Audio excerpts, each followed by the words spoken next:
Hi, I'm Robin. And I'm Chris. Together we're the Gen X couple.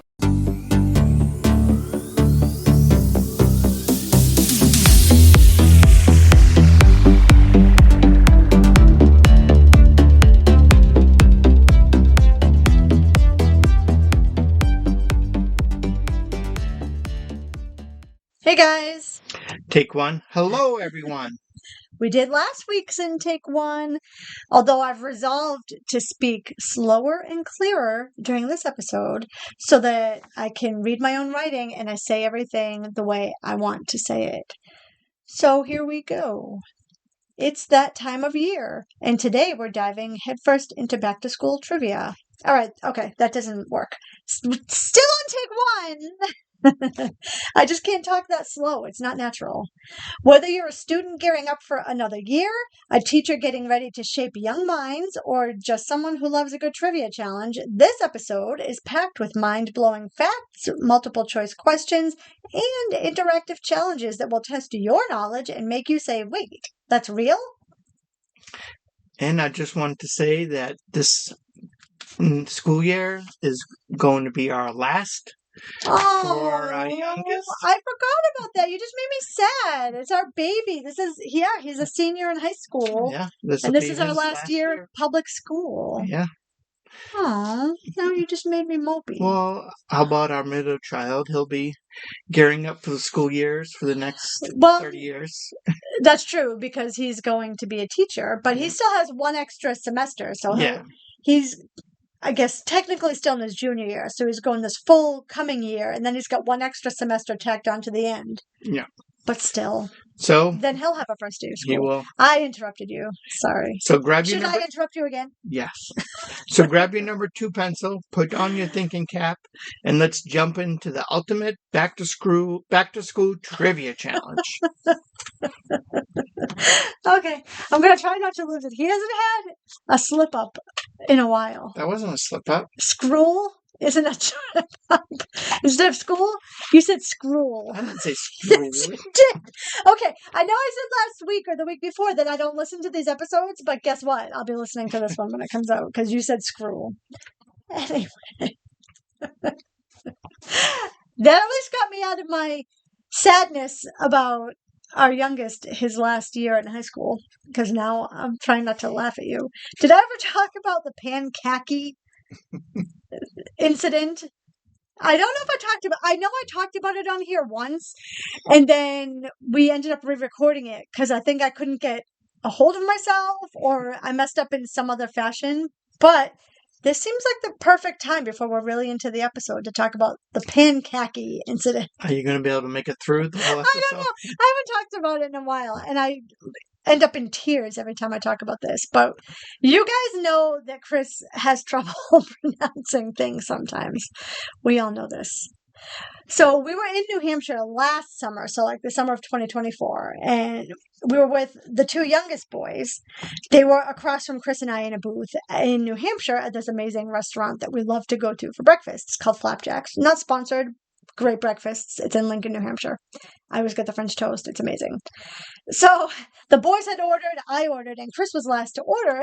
And he said to the guy, and we always go to the same waiter. He's so nice. He's like the nicest guy. And Chris is like, I'll have an order of the pankakis. And me, Jared, and Nathan, the kids, lost it. You know what I was talking about? He was like, yeah, he wrote it down. He's like, okay. So we can't say pancakes in our house anymore. We say pankakis. And I know there are some members of Chris's family listening right now, so feel free to give him a hard time about the pankakis going forward, because we certainly do in this house. And I did it. I made it without losing my mind over that. Usually I end up in tears, but I'm holding myself together. So there's the pankaki story, which is my favorite Chris mess up. Yeah, but you did say scroll. So don't make that face. You did it. Back to today's episode. Let's kick some things. Look at, you made me mess up just looking at you. I said, let's kick some things off. And I blame you. Let's kick things off with some history. See, if I had been reading slow And clearly, like I had said at the beginning of the episode, that wouldn't have happened. I'm still blaming you. Schools have been around for thousands of years, but you might be surprised how much things have changed and how some things have stayed the same. So here's trivia question number 1. When was the first recorded school established? A. 2000 BCE in ancient Egypt. B. 500 BCE in Greece. C. 1635 in the United States. Or D. 50 BCE in Rome. I'm going to go with C. You would be wrong. It's A. Ancient Egypt had the first recorded schools around 2000 BCE, where students learned to read, write, and calculate. All right. Question number 2. What was the primary subject taught in medieval European schools? Oh, I don't. I was A. going to say I don't know this one, but you have the multiple choice questions. A. Science. B. Religious studies. C. Physical education. Or D. Drama. Oh, I don't know. Drama? Nope. B. Most medieval schools were run by churches and focused heavily on religious studies, with some Latin, math, and philosophy thrown in. This is more of a trivia, not a multiple choice question, but Harvard University, which was founded in 1636, is the oldest institution of higher learning in the United States. But did you know that when it first opened, students had to bring their own firewood to heat their own dorm rooms? That's crazy. I know. And some schools have strange rules. Some of them are almost too weird to believe. Let's see if you can guess which of these school rules are real or fake. True or false? In Japan, students are required to clean their own classrooms, including scrubbing floors and taking out the trash. I don't know. That sounds made up. No, it's true. In many Japanese schools, students participate in osho, which is cleaning time, as a way to build responsibility and teamwork. I think it's Osoji, Osoji. I don't know what you said, but it wasn't that. So you speak Japanese now? Apparently. Domo arigato, Mr. Roboto. True or false? In France, ketchup is banned in school cafeterias except on Fridays. I'm going to refuse to answer this question because I love ketchup. Well, it is true. France passed a law in 2011 limiting ketchup to protect the integrity of traditional French cuisine. All right, next one. True or false? In Sweden, students can legally take a nap during school hours if they provide a doctor's note stating they need extra rest. Oh, I don't know, but that would be nice. That would be nice if it was true, but it's false. While Sweden is known for progressive policies, nap time is not an official part of school schedules. Although it should be. And at work, too, it should be. It should be. We talked about this last episode about siestas, or was it this episode? And I'm just having No, it was last episode. A mind melt because you know this, but we batch record. So the episode you listened to last week, we just did like 15 minutes ago. So it's all blending together in my head. Anyway, some school supplies are essential and some are, well, just weird. Let's test your knowledge of some of the strangest school supplies ever created. What is a pen again? Penagain. Is it A, a pen that writes upside down? B, a pen designed to relieve hand strain? C, a pen with disappearing ink? Or D, a pen that automatically corrects spelling mistakes? I need it to be D. You do? Oh my God, I've corrected some of your stuff you've written before, and yeah, you do. But the answer is actually B. Although a pen with disappearing ink would be way cooler. Yes. The Penagain is a uniquely shaped pen that helps people write without putting strain on their fingers. All right, next question. Which of the following is a real school supply that was once sold? Erasers that smell like bacon. Ooh. Notebooks that double as a pillow. Highlighters that glow in the dark. Or D, all of the above. I don't know. Usually when there's all of the above, as one of the choices, that's it? You're right. Ooh. These are all real. I guess, just like I did on my SATs. The bacon-scented erasers were particularly popular among students who love a good breakfast theme. I would also like a bacon-scented eraser. That would be awesome. So, we all know that school plays a huge role in movies, TV shows, and books. Let's test your pop culture knowledge. So, what is the name of the high school in Saved by the Bell? And before I even give the possible multiple choice options, I am going to say that I have never once seen an episode of Saved by the Bell. I think I've talked about that here.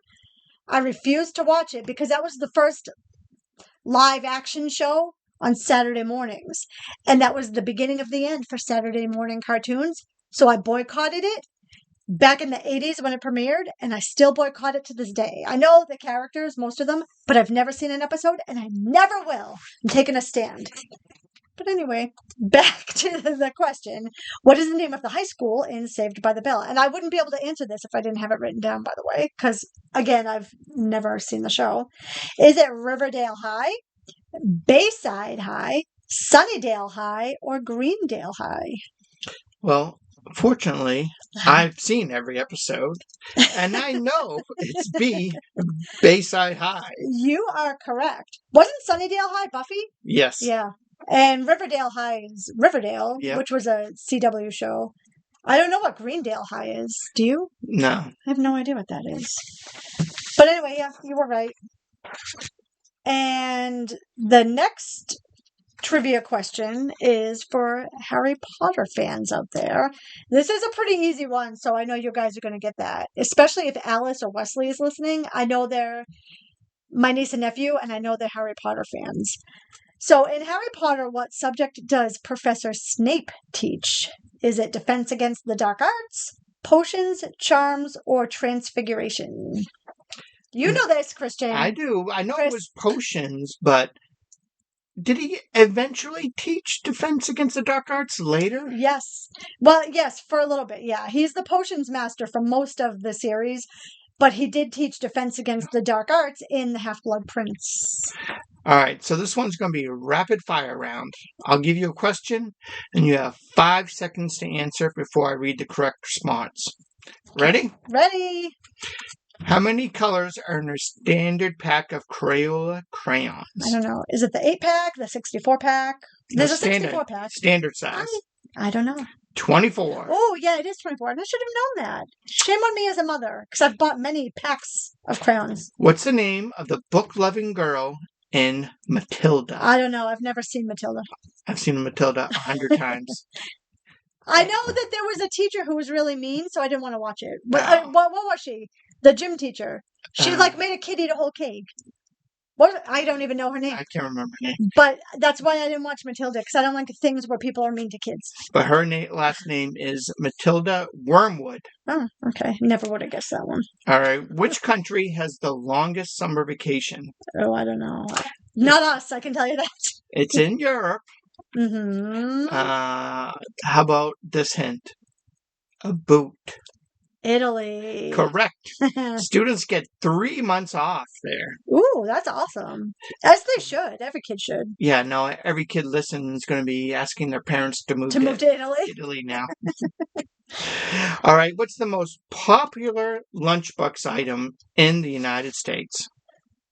I don't know, but I want to say it should be a Fluffernutter, but I know that's a New England thing. You're on the right track. For those of you who don't know what a Fluffernutter is, it's the greatest sandwich of all time. It's peanut butter and fluff, like marshmallow fluff. It's literally the greatest sandwich of all time. And it has to be served on white bread, and I know a lot of people don't use white bread anymore, but you have to for a proper Fluffernutter. And cut off the crust? When I was a kid, I would no, actually, because if you put it in your lunchbox, you actually have to wrap it in a piece of foil and then put it in a Ziploc bag because the fluff like spoozes out, it like melts. But when I was a kid, I would have said yes because I didn't like the crust, but now I love the crust. So the crust is one of my favorite parts. So the most popular item, though, is a peanut butter and jelly sandwich. I should have guessed that. I love a good PB&J. Sometimes it just hits. They're delicious. But, okay. So when Chris and I were first dating, He has one son. I have two. We decided for the kids to all meet each other. Do you remember this? We went to the Zoo Aquarium down in Hyannis, down the Cape Cod, for those of you who aren't local. And Chris was so sweet. He brought lunch for everybody. He packed peanut butter and jelly sandwiches. But unfortunately, do you remember what you did? You used the end piece. No, worse than that. You used crunchy peanut butter. Oh yeah, crunchy peanut butter. Oh my God, peanut butter is meant to be smooth. So I ate it and I smiled. And then later on, I was like, yeah, don't ever use crunchy peanut butter for me ever again because it's gross. It's supposed to be smooth. Yeah, that was in the beginning of the relationship. It was. That was early on. I think that was the first time the boys met. Yeah. I should have brought in Super Troopers at the beginning. That way you would have watched it the whole way. Wait, no, you did make me watch that when we were first dating. It's the worst movie that's ever been made in the history of movies. And I'm not even embarrassed to say that publicly. That movie's terrible. And I sat through the whole thing. You're welcome. But never again. That movie is It was hilarious. awful. There was nothing funny. It's guy humor. So I guess if you're a guy, maybe you think it's funny. It's not funny. And I'm never watching it again. You're on your own for that. So anyway, pulling us back into the podcast, that's a wrap. That's the end of our back to school trivia challenge. How did you guys do? Whether you aced every question or you learned something new, I hope you had fun with today's episode because that's always our goal. Not always, but most of the time. And if you enjoyed this episode, be sure to subscribe, leave a review, share it with your trivia-loving friends. And if you have a weird school fact or memory, drop us a message on social media, and we'd love to hear it. Yes, please do. You know where to find us. And I know I said this recently, but I've been awful about updating our social media, but still follow us. And one of these days, I'm going to surprise you with a post. I promise. And until next time, see you later, alligator. In a while, crocodile.